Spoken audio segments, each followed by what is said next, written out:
What you're going to get is a sheet of points. That's all it is. Points that we have covered or will probably cover this morning. We're going to go back on a couple of them this morning, not an extensive review, but a couple of things that in looking at the book, I think I missed. And I think I can make a better case on a couple of them. What's this book about? The book of James, for those first-timers here. What's the book of James about? Practical living, yeah. I wasn't sure what else I was hearing. Okay, about practical Christianity.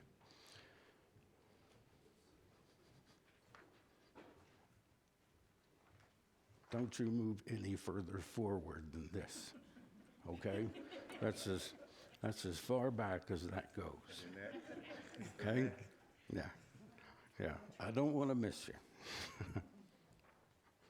So, we appreciate front seat dwellers, but sometimes for those of us conducting a class, we skip people, and that's not good. So don't let me skip you wherever you're sitting. If I don't see your hand, stand up. Make it clear you want to say something. There I go already. I'm a walker. Okay. What you're going to get is a list of points. Just abbreviated points of things we've covered. If we don't, I ask for 30 copies. If that's not enough, share, or we'll get you some later.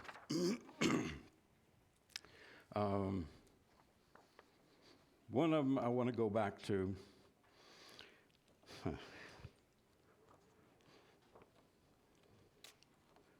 We're going to talk about, we hit it on a couple of weeks ago. Briefly, about partiality. Do you remember the example that James gives? If somebody comes in dressed real nice, you give them a great seat. If they come in dressed not so nice, very humbly, what do we do with them, or what were they doing? They were. Yeah.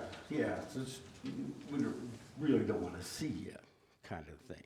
Okay? But he goes on. Let me introduce to you what Carlene identified yesterday when Ethan was at our house as fine china. We got some fine china here. Okay? I'm sure everybody has some of this. She called it fine china because we were having lunch real quickly while we took a break from making his truck a little prettier. But there's a passage in chapter 2 that talks about the commandments. If you observe the commandment, do not murder, well, good for you. But if you commit adultery, haven't you broken the law just as well? So I've got one up here somewhere. I thought we had a 4-piece set of china, but really only need 3 here. So I got murder on this one. If I break the commandment about murdering, what have I done? Keep in mind, china might have worked better. Keep in mind, I have a 3-piece set. I've broken this. What else have I broken? The whole set. We got that. Similarly, if I break the commandment, thou shalt not commit adultery, I've broken that commandment as well as, and I just suppose I have this other one up here, as well as the set. Agree? James makes the point, but if you show partiality, what have you broken? What have we broken? The set. Okay? So, the way we treat people is important. Breaking the commandments one at a time, he was describing as, You're doing that, but you are breaking the law. So his message was, even in the way you treat people because of the way they dress, or the way they style their hair, or whatever it may be, because that was a thing at one time. Not all of you can remember when the Beatles became famous and the haircuts changed. Some of you do. How did that go over in assemblies like this? Whew. Some of our older brethren did not really appreciate that kind of thing. Now, some of us were not allowed to have that haircut. But it could be something else besides haircuts. So, let's be careful in how we treat people. Some of us, well, you've probably heard the one about that same time. The hippie who came into an assembly. Pretty ragged. You know, that's pretty much the way some of the hippies were at the time. Came in, and I don't know how many of you, we've got carpet here, so it kind of muffles a lot of the footsteps. But, I've told you, I'm from West Virginia. We had hardwood floors in the buildings. Hippie comes in, it's full to the back, so he moves up and takes a seat. And one of the fine, upstanding old gentlemen, elders, gets up and starts walking across and then making his way down. And he had on some shoes that they weren't heel taps like the training instructors had in the military, but he had on some heels that when they hit wood, they made a noise. So it was quiet except for the sound of his putting foot after foot after foot down. And people were thinking, uh-oh, what is he going to do with that hippie? He came up and he sat down right beside him. The preacher got up to do his lesson. And he said, I was going to deliver a lesson this morning, but you've just seen more of a lesson than I could speak. So let's be careful. You've probably seen that same account from other places in the country. I'm sure that's not West Virginia church buildings are not the only ones that had wooden floors. And stories get around too, so. But get the lesson, please.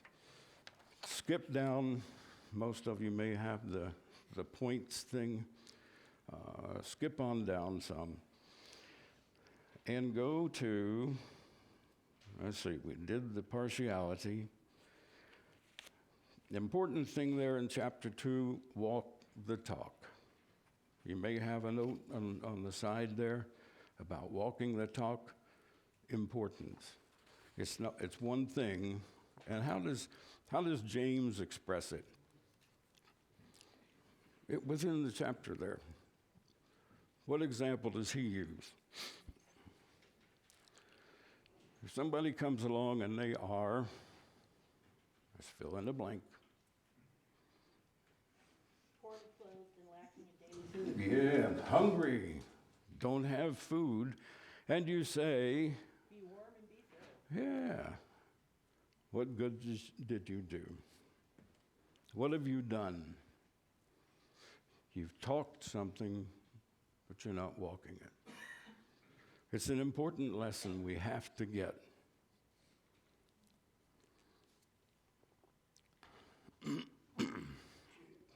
Go ahead. On this, as I read that again this morning, excuse me, it reminded me of what Jesus was saying, in Matthew chapter 25 and the final judgment. It says, when the Son of Man comes in his glory, all the angels with him, right? He gathers everybody together, and the sheep on his right, the goats on his left.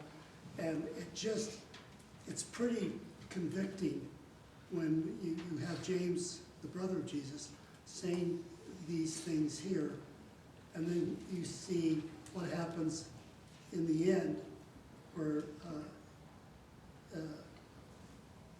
the king he says, "Come to you who are blessed by my Father." I was hungry, and again, it parallels what James is saying. I was hungry. You gave me food. You gave me drink. You welcomed me. You clothed me. You visited me. You came to see me. Right? And the people, when did we do that? And so it goes back to what you're saying is that it's a personal need there. We need to pray for people, but more than that, we need to do something. Right. Yeah. Okay. Abraham and Rahab. What do they have in common?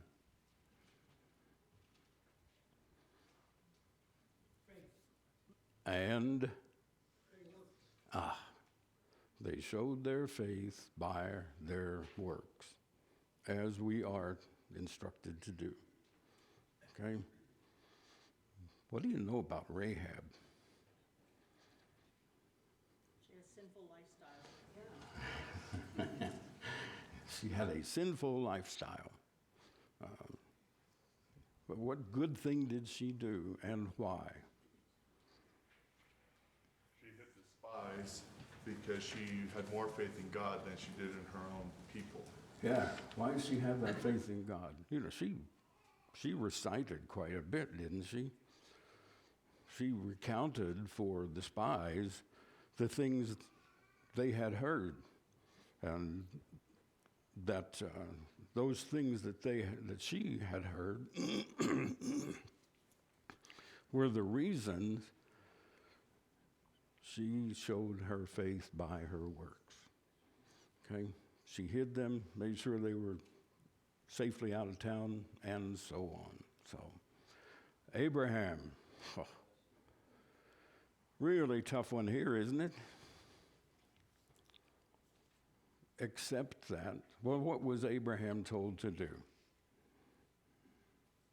Sacrifice his own son. Go and sacrifice your own son. Why? Why did he just, okay. He had to consider many things, don't you think? Don't you think he had to consider, wait a minute, this is the Jehovah God that has said, you don't offer your children like they do over there. You don't do that sort of thing. You don't commit murder. I think he had to consider something like that. But what else did he have to consider? He trusted in God. Okay? Why? He believed what God said. Yeah, he believed. Okay, he's got a reason. But then when they're out there and he tells the young man who's with them, okay, you take care of the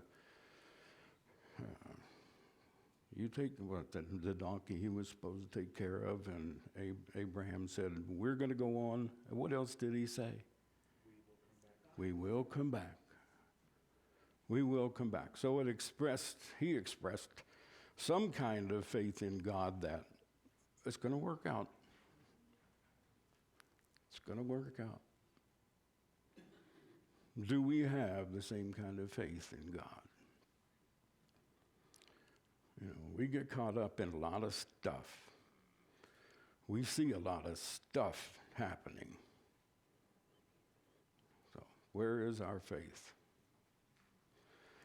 I think I want to move into chapter 3.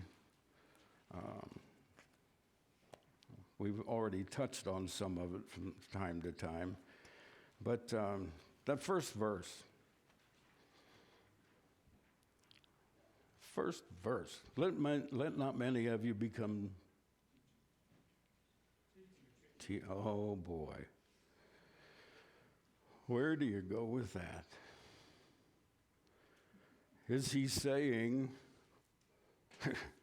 don't get up there and teach a class? Don't get up there in the pulpit and be a preacher? I heard a no. Why? Who said no? Why do we know that's not what he's saying? You have to read the rest of the story. I'm sorry. You have to read the rest of the story. Okay. She said to learn that, read the rest of the story. So, who has read the rest of the story and wants to explain it? Christ Church needs teachers, preachers. There's no doubt about that. But there's such a seriousness about doing that it's one of those things that no one should enter it lightly. Right. That's the thing. Finish. Well, there's a real weight about that, this is not nearly the only place that would indicate that. The Lord talked about if you lead someone astray, it would be better for you to have a millstone hung around your neck and thrown into the ocean. You know, Yeah. it's not unclear what he means by that. There's just such a seriousness about teaching and preaching. You have to think that through before you commit to it. Okay. Randy. Yeah, well, there were 7 times when Christ asked the question, have you not read? And in one of those, he says, how are you a teacher of the Jews and you don't know this? Yep. And don't we see a teaching that indicates we are to progress?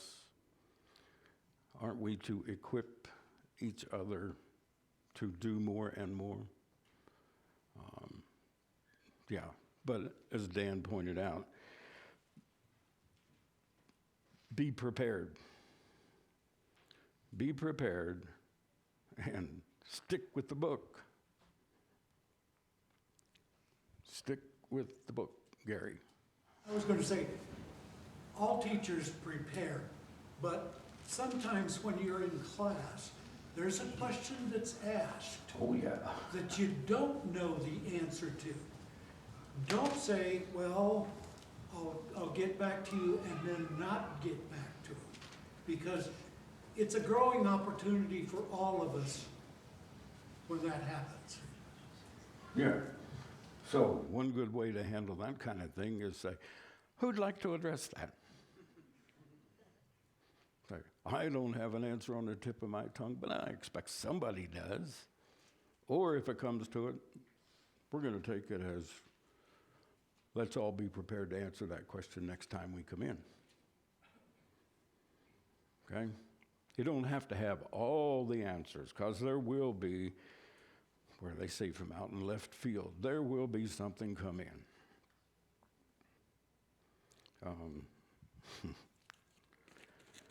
Sometime, if you really want to hear it, somebody asked me about Jerry Clower's the chauffeur and the professor discussion. I won't take the time here now. If you haven't heard it, you need to. Okay. So the first verse is not saying, don't be a teacher. It's saying, be prepared and do it right. Yes, ma'am. I think it is kind of saying to some people you should not teach, because it does say not many of you should become teachers. So I think it is saying some of you should not be teachers. So I think if you do choose to teach, if you do choose to be in that role, then exactly everything that you're saying. But there are some people that should not. I just think that first part of the sentence is prohibitive in some ways. Yeah, I should have said, don't take it as a universal prohibition about teaching. Gary?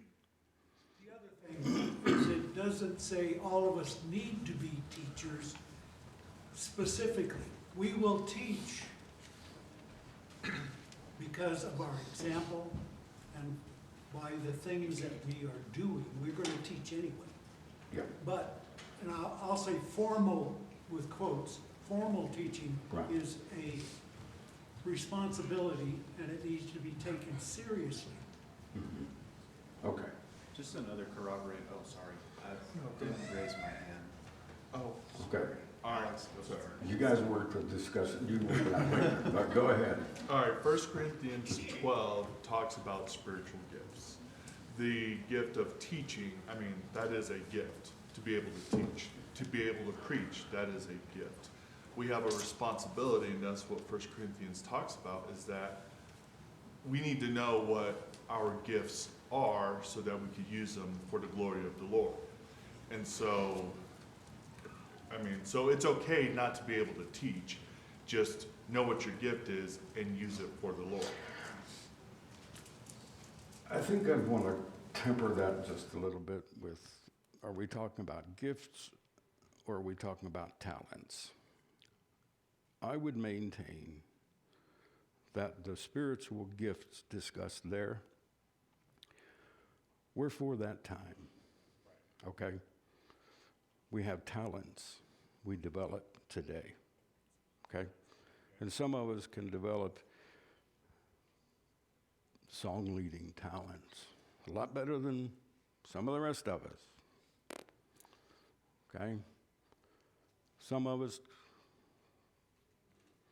can do preaching better than others, and so on. So your points are good. I just, for me. Corroborating scripture to what Alex just said. There's, in Hebrews 5, verse 12, the condemnation that the writer gives to his readers there is, by this time, you ought to be teachers, but you need someone to teach you. And there's just something about that, whether it's a true spiritual gift or not, and Right. there is a development process and a maturity process that the Holy Spirit expects us to go through to, to advance to the point where you know you will be judged with stricter judgment, but you're ready for that. Okay.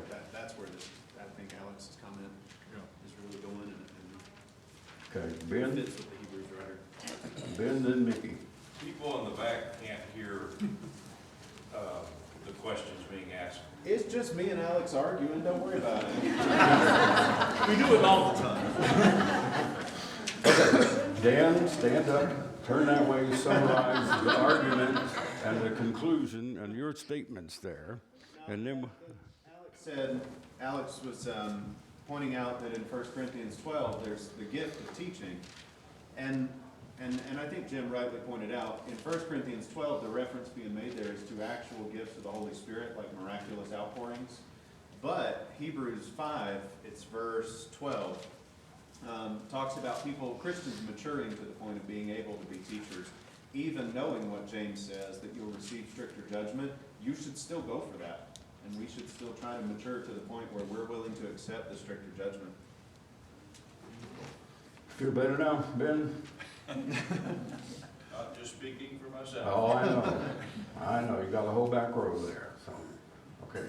Mickey, Just a and then I couple saw another hand start, okay. Just a couple of passages. One in the Roman letter, Romans 2, the apostle is rebuking the Jews because they had great confidence that they were teachers of the law.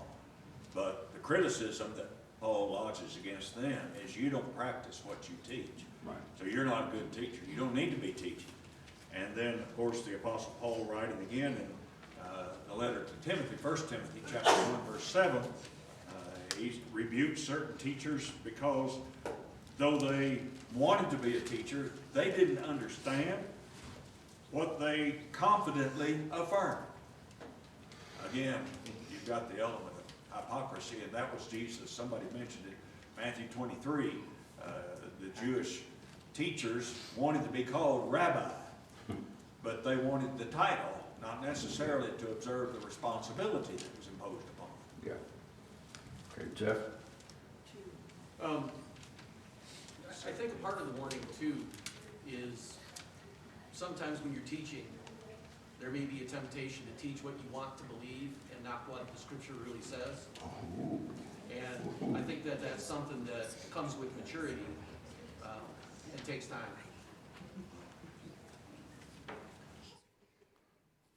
Everybody catching that?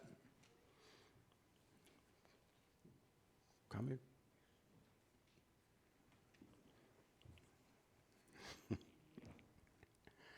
All right.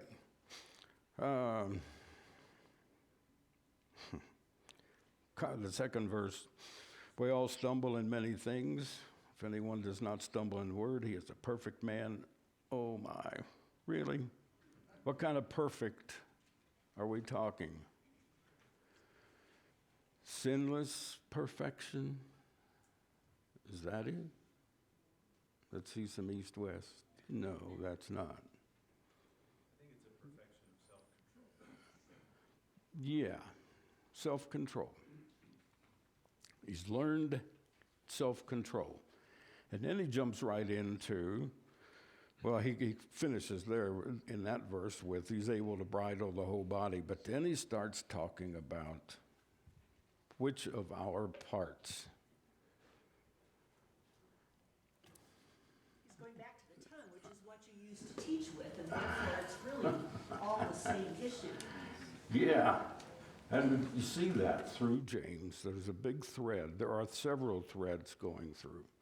But let's talk about what he's talking about for a minute. The tongue. He uses some descriptive statements there. You know, horses, boats, and so on. But what's it boil down to regarding the tongue? What point does he come to? You can control your tongue, you can control the rest of it. If you can. He says the tongue can no man tame. Ouch. Well, the irony, you're going to get to this, I'm sure. The irony of that, I don't believe that's an absolute statement. He's stating the tongue can no man tame, but then the whole subject of the third chapter is you better To tame it, yeah. Yeah. Maybe he meant it's not easy to tame it. But in any case,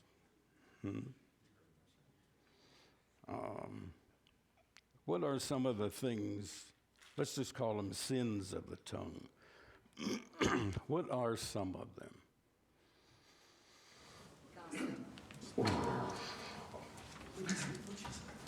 I was hoping that one would come later, because to me, that's the biggie. You know, in any group, if you want to tear it apart, gossip. If you want to see this group really have a problem, just start gossiping. Thanks for bringing it up.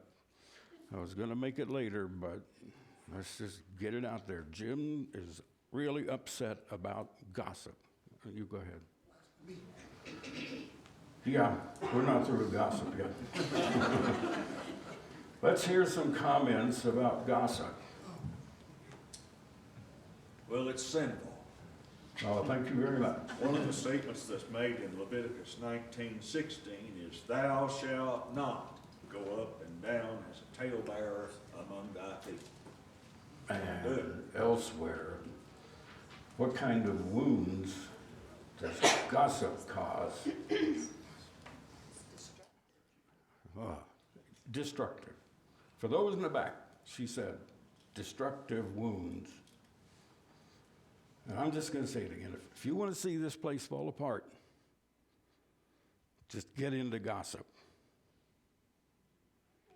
Not this place, this group. You start getting into gossip, and we're going to have some problems. So just take this as the book says don't do it, don't do it. It's tempting, I know. Oh, did you hear about? You know, some of the, I'll get you, Ben. Some of the real fine congregations I grew up in, I know there was an undercurrent of gossip. I know it was there. As a kid, I could see it. I don't want to see it here. it's just not right. I don't, okay, don't, go ahead. But in relationship with this gossip, because in our workplace, it happens all the time. The one thing that I would say about that is, let's just say you've got something burning, you want to say something, you know you're not supposed to. The challenge with that is, what do you do with that, you know? And so it's kind of like you want to share, but who do you share that with?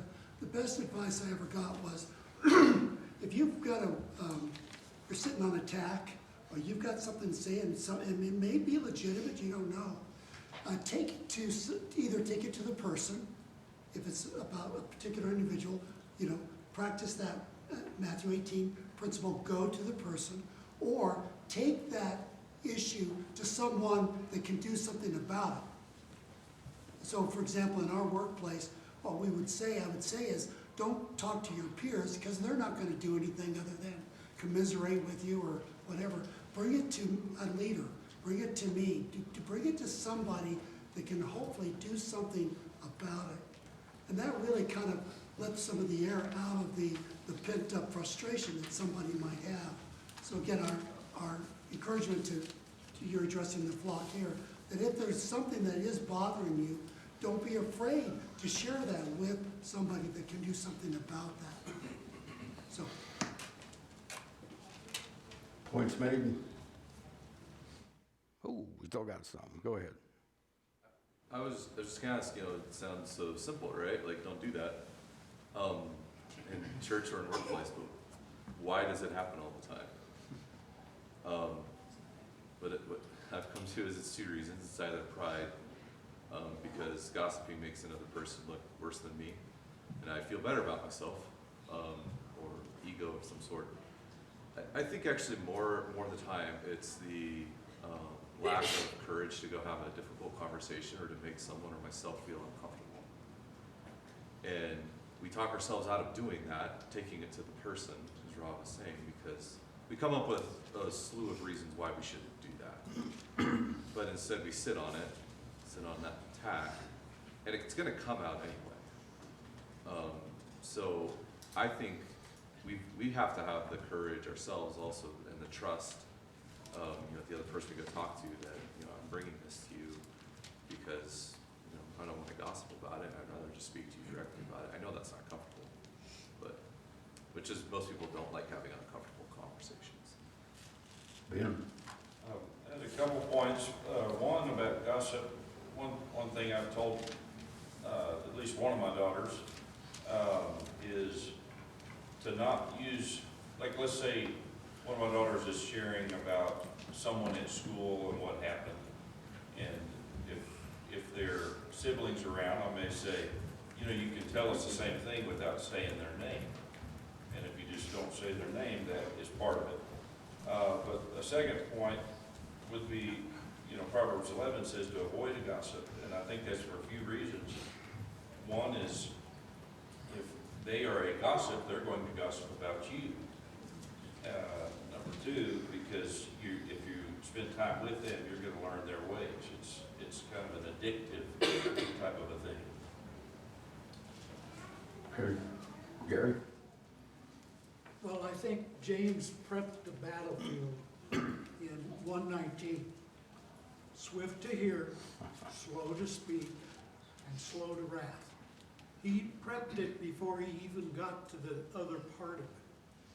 If we can start there, we can start controlling our tongue. Yep. That's where that thread started. Mickey? I'm gonna quit a minute. All of us have been impacted by this. 3 gates through which any of our words should pass. Number 1, is it true? Yep. If it's a lie, it doesn't need to be repeated. That's sinful. Number 2, is it kind? If it's not kind, we don't need to be repeating it. And then the third one, is it needful? And those here have heard that many, many times. Is it true? Is it kind? And is it needful? That would eliminate a whole lot of gossip. Mm-hmm. Yeah.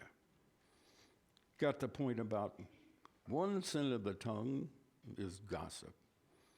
Got the point? All right. What is another? You talked blasphemy. You mentioned blasphemy earlier. What is it? God and the Holy Spirit, denying that it exists, they exist. Okay. Another one.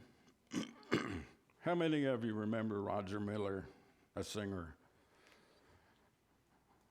How many of you remember the song Husbands and Wives?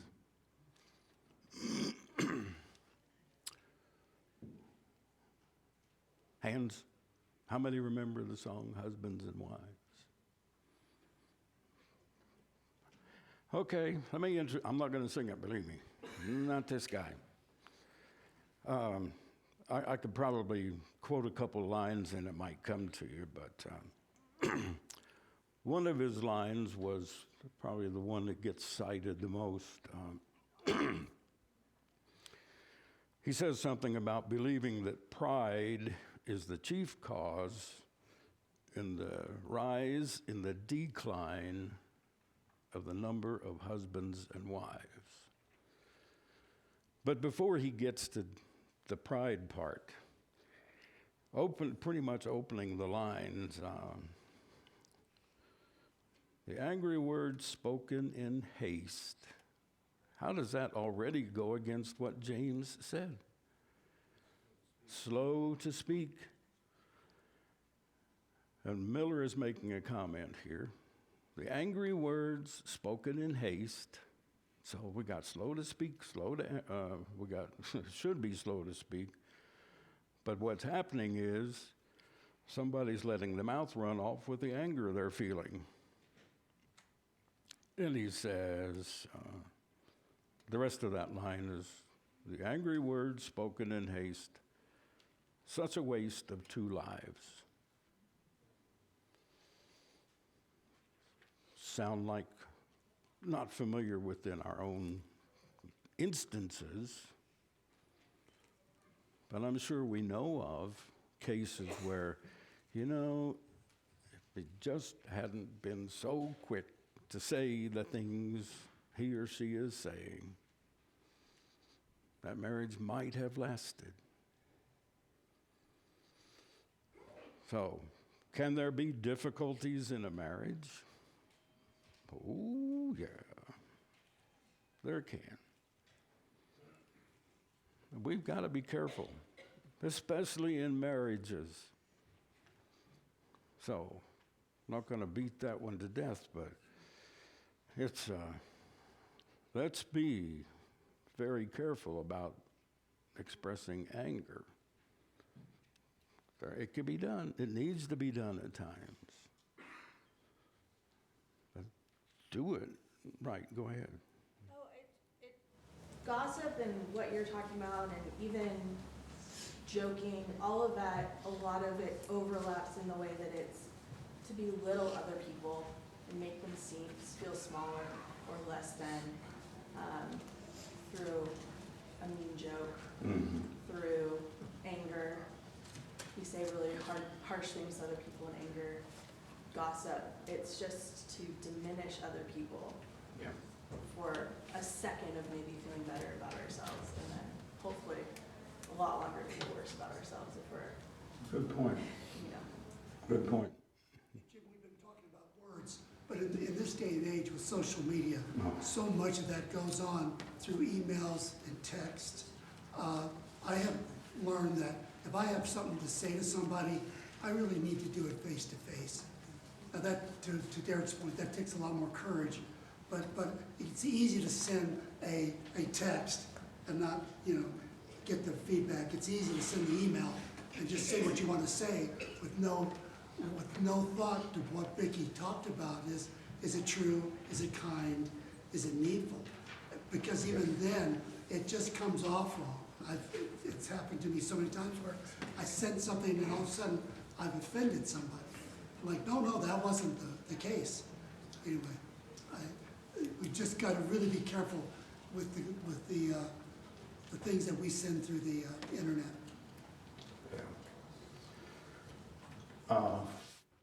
For next week, get ready to talk chapter 4, because I think this talk about the tongue and anger especially leads us into some of the first thoughts in chapter 4. Where do these divisions come from? As you finish through chapter 3, you're going to see he makes some comparisons here. Can the same fountain bring forth two different types of water? Just good comparisons.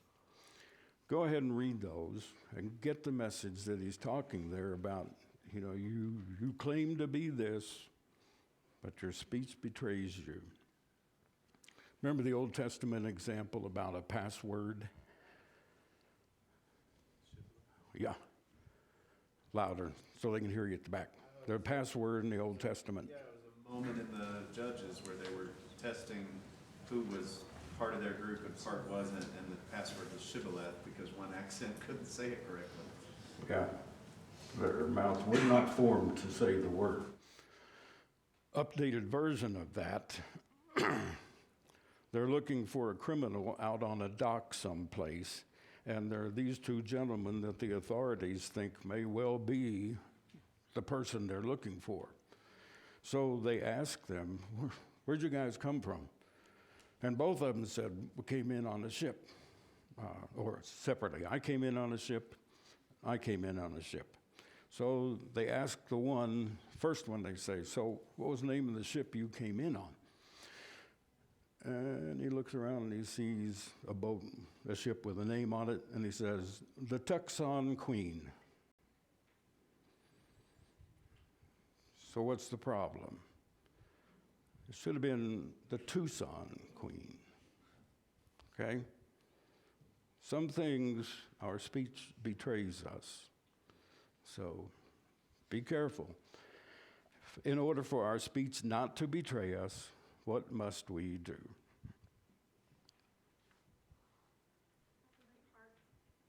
I'm sorry? Have the right heart. Have the right heart. Take our time. Back to chapter 1 here. Yeah. Slow to speak. Okay? Our time is up, but thanks for the participation. And finish chapter 3. We might make some brief comments on it, but we're going to get into chapter 4. Just the first couple of verses there tell me this should be a good discussion.